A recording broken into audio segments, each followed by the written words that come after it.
जी बिस्मिल्लाहिर्रहमानिर्रहीम। इय्याका नअब्दु व इय्याका नस्तईन। ए अल्लाह, हम तेरी ही इबादत करते हैं और तुझी से मदद मांगते हैं।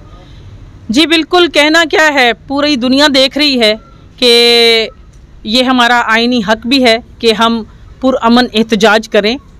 और ये एहतजाज, जैसे कि पूरी दुनिया जानती है कि जो मैंडेट चोरी किया गया है, उस मैंडेट को जो हमारी मखसूस नशिस्तें नहीं दी गई हैं, उसके हवाले से हमारा एहतजाज है कि हमारा मैंडेट हमें वापस दिया जाए, मखसूस नशिस्तें दी जाएं और फिर दोबारा से इलेक्शन होगा।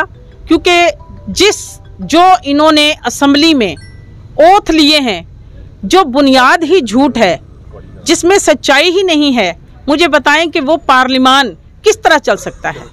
जब पाकिस्तानी अवाम ने अपना मैंडेट, अपना वोट, अपना हक़ राय दही जिस पार्टी को दिया है, तो उसी पार्टी को पार्लिमान में अपनी हुकूमत बना के इस मुल्क के मसाइल को ख़त्म करना है।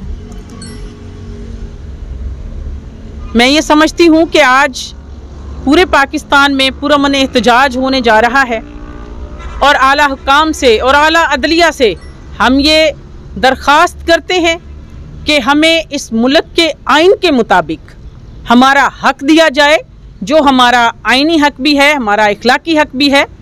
और ये पाकिस्तान की अवाम मुंतज़िर है कि ये आला हुक्काम और अदलिया जो हैं हमारे साथ इंसाफ करें, ताकि पाकिस्तान में सही तरीके से जमहूरी हुकूमत बन सके। और इस मुल्क के मसाइल भी उसी वक्त ख़त्म होंगे जब इस मुल्क में सच की हुकूमत होगी, अवाम की हुकूमत होगी। ये हुकूमत जो इस वक्त हलफ लिए बैठी है, ये अवामी हुकूमत नहीं है, ये भी पूरी दुनिया जानती है। और ये बहुत से मुल्कों ने इस इलेक्शन को गैर मुनसिफाना भी करार दे दिया है।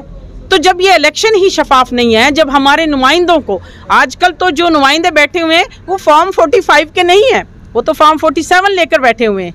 हम नहीं जानते थे, लेकिन हम ना ही कोई बाइकआउट करेंगे, हम हर चीज़ में हिस्सा लेंगे, क्योंकि हमने, हमारे कायद ने, इमरान खान साहब ने ना हमें झुकना सिखाया है, ना उसने झुकना सीखा है। तमाम तर मुश्किलात के बावजूद भी हम डट कर खड़े हुए हैं और इंशाअल्लाह ताला अपना हक लेकर रहेंगे। जी, पूरी कौम का मुतालबा है कि हमारा मैंडेट हमें वापस किया जाए, हमारी मखसूस नशिस्तें हमें वापस की जाएं। और जब तमाम सीटें और तमाम मखसूस नशिस्तें हमें मिल जाएं, जो मैंडेट अवाम ने, पाकिस्तान की अवाम ने दिया है, उसके मुताबिक ही दोबारा से हलफ बर्दारी हो और दोबारा से इलेक्शन किए जाएं। जी बिल्कुल, हम अपने कायद के हुक्म पर, बल्कि इस मुल्क की जो अवाम है, 25 करोड़ अवाम ने, उनके मुतालबात को हम पुरअमन एहतजाज कर रहे हैं कि जो डाका इन्होंने हमारे मैंडेट पे मारा है, अवाम के मैंडेट पे मारा है, वो हमारी सीटें हमें वापस दी जाएं। हमारी तकरीबन 180 सीटें बनती हैं। आप देखें कि जब हमारे पास 180 सीटें होंगी, उसके साथ हमारे पास मखसूस नशिस्तें भी होंगी, तो हमें तो 2/3 मेजॉरिटी इस मुल्क की आवाम ने दी है। तो इस मुल्क की आवाम का ही फैसला है। जमहूरियत का मतलब होता है कि आवाम के फैसले को सुप्रीम माना जाए।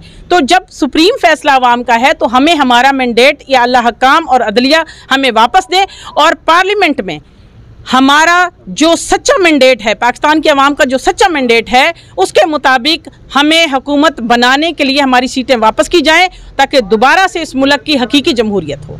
मुझे ये देख के हैरानगी हो रही है कि पिछले 9 मई से लेके और अब तक हमारे साथ और पाकिस्तान तहरीक इंसाफ के वर्कर्स के साथ जो जुल्म, जो पुलिस गर्दी, जो दहशत गर्दी, जो जुल्म, तशद्दुद, बर्बरियत की जा रही है, मुझे आज समझ नहीं आ रही कि जाली तरीके से वज़ीर आज़म बन के, जाली तरीके से वज़ीर आला बन के, जाली तरीके से प्रेसिडेंट बन के अभी भी ये हमसे इतने खाइफ हैं, इतने खौफजदा हैं कि हमें आइनी तरीके से एहतजाज करने का हक नहीं दिया जा रहा।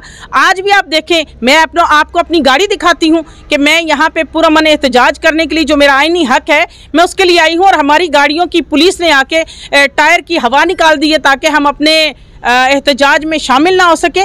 मैं ये कहना चाहती हूँ, हम बाहर खड़े हुए हैं, हमें वहाँ से हमारे वर्कर्स को भी उठा के लेके गए हैं।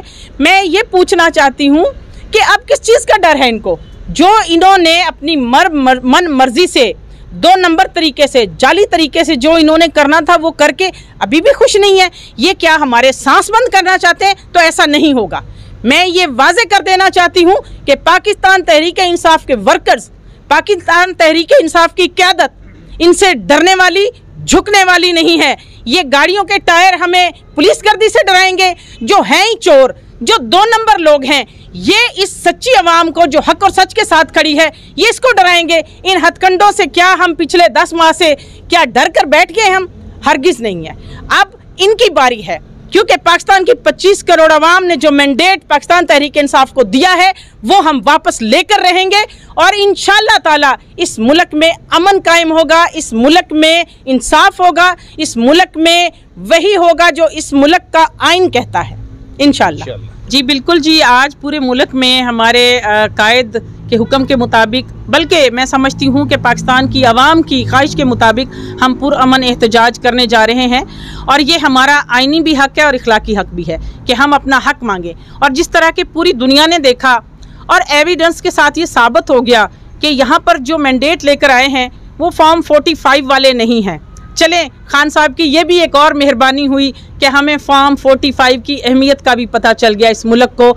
ये तो पहले भी होता रहा है, मगर ये अवेयरनेस इस इलेक्शन में बड़ी वाज़ेह तौर पर सामने आ गई कि ये जो MNA MPAs आज असम्बलियों में जाकर झूठा ओथ उठा रहे हैं, ये असल में अवाम के मैंडेट से नहीं गए हैं। ये तो उनके पटवारियों ने उनको फॉर्म 47 का एक लेटर जारी कर दिया है, जिसको लेकर वो असम्बली में चले गए हैं। तो मेरा कहना ये है कि ये मैंडेट पाकिस्तान की 25 करोड़ आवाम ने दिया है और ये उसका हक बनता है कि जिस पार्टी को ये मैंडेट दिया गया है वही पार्लियामेंट में अपनी हुकूमत बनाए, तभी हम इस मुल्क को इन मसाइल से निकाल सकते हैं। ये हमारा आइनी हक भी है, हमारा इखलाकी हक भी है और इंशाअल्लाह ताला अल्लाह की मदद से और पाकिस्तान तहरीक इंसाफ के वर्कर्स और क़यादत की हिम्मत और जुर्रत से और हमारे लीडर के उस हौसले से कि उसने जेल में बैठकर भी किसी के साथ सौदेबाजी नहीं की, वो आज भी इस बात पर डटा हुआ है कि जो भी मैंडेट हमें मिला है हमें वो वापस किया जाए। ये हम अदलिया से भी कहते हैं, आला हुकाम से भी कहते हैं।